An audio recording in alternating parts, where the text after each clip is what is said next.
अस्सलाम वालेकुम, मैं हूं राना अदनान शबीर खान।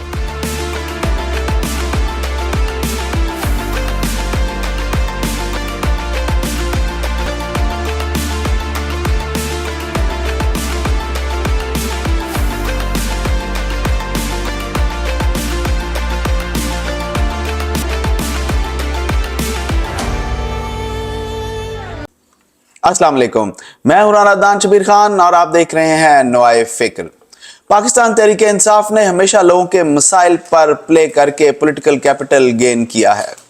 लोगों की सेंसिटिविटी से कैसे फायदा उठाना है वो बहुत अच्छी तरह जानते हैं।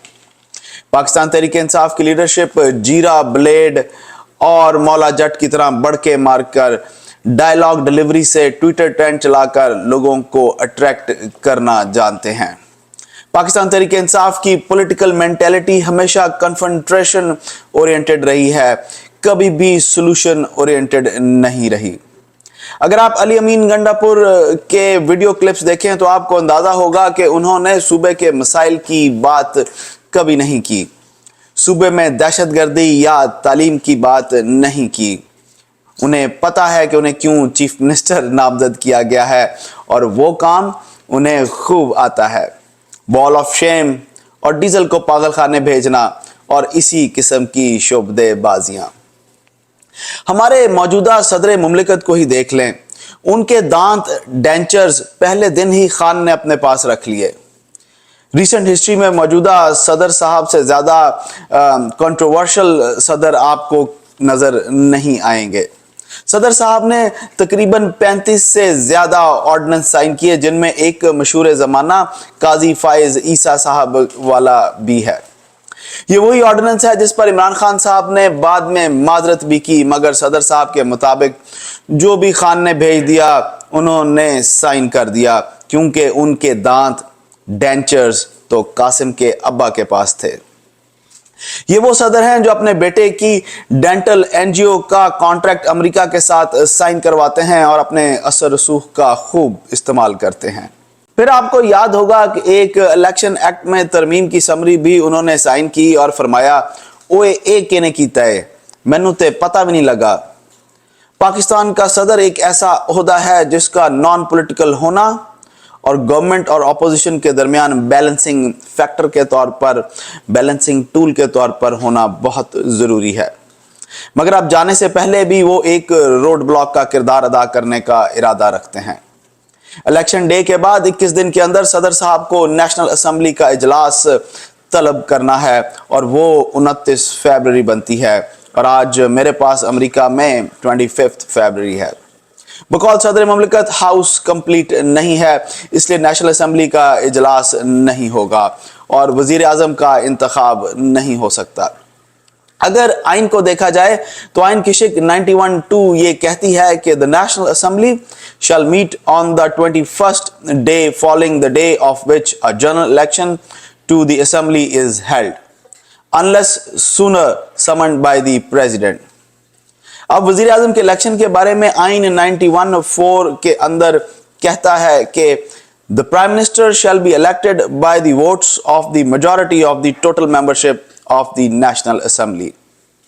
अब इस टोटल मेंबरशिप में क्या सिर्फ वो लोग हैं जो इलेक्शन लड़कर इलेक्शन नेशनल असेंबली में आए हैं या रिजर्व सीट्स वाले भी इसमें शामिल हैं?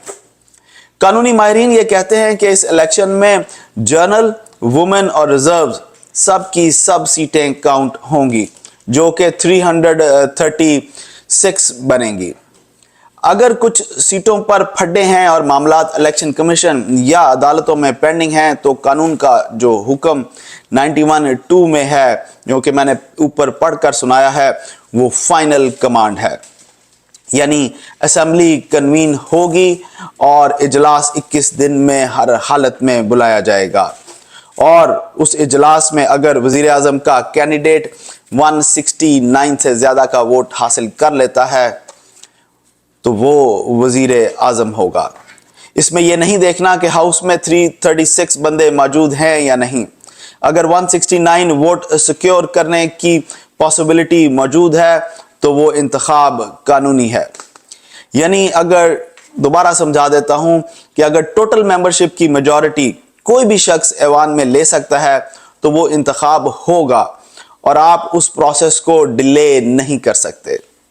अगर बाद में कोई और पार्टी या शख्स किसी भी वजह से 169 वोट्स ले सकता है तो सदर साहब फिर उस पुराने वजीर आजम को कहेंगे कि हजूर अपनी मेजॉरिटी दिखाएं, अपना वोट ऑफ कॉन्फिडेंस दिखाएं, अपने नंबर्स दिखाएं।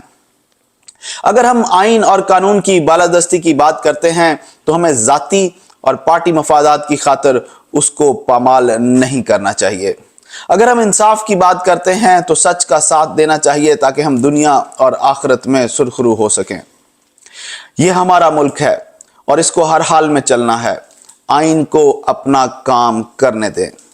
आपके पास जब नंबर पूरे हों तो vote of no confidence table करें और अगर नहीं है तो अवाम की खिदमत करें, इस मुल्क की खिदमत करें। बयानिए बनाने से, नफरत और इंतशार फैलाने से आपको वक्ती फायदा तो मिलता महसूस होगा मगर वो सिर्फ एक इल्यूजन है। मेरा एक पैगाम तमाम लोगों को है कि इय्याका नाबुदु व इय्याका नस्ताईन के बाद इहदिन सिरातल मुस्तकीम भी आता है। मैं आपसे इजाज़त लूँगा। अल्लाह आप सबको आसानियाँ नसीब फरमाए और आसानियाँ तकसीम करना नसीब फरमाए। अस्सलाम वालेकुम।